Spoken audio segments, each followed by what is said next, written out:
Hey everyone, welcome to eCraft Box. Today I have got a really cool and functional craft for you. Make sure to try and let me know how it came out. Before we get started, make sure to like, share and subscribe and click the bell icon. So remove the empty roll from the box and open the box carefully without tearing. Cover a decorative paper and cut off the excess paper.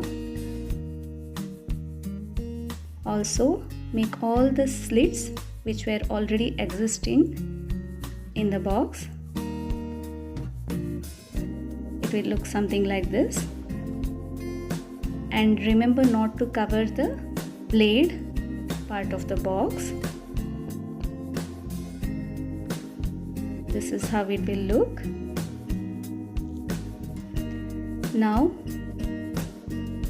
we have to get the box back to the shape. Make all the creases on the folds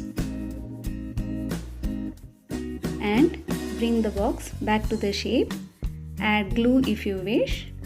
Now it's back in the shape, but you can see that the washi tape is slightly bigger than the box.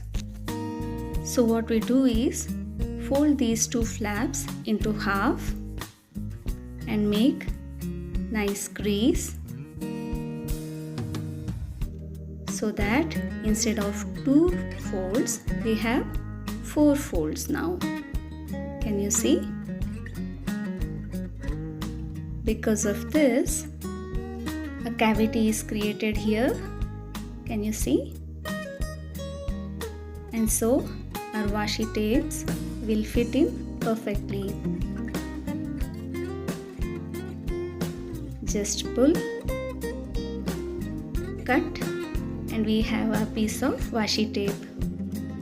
You can tuck in and close it just like that, or add 2 magnets here and close it like this. I hope you liked today's video. It's really interesting and useful craft. Make sure to try it and let me know how it came out. Like, share and subscribe. See you next week. Bye.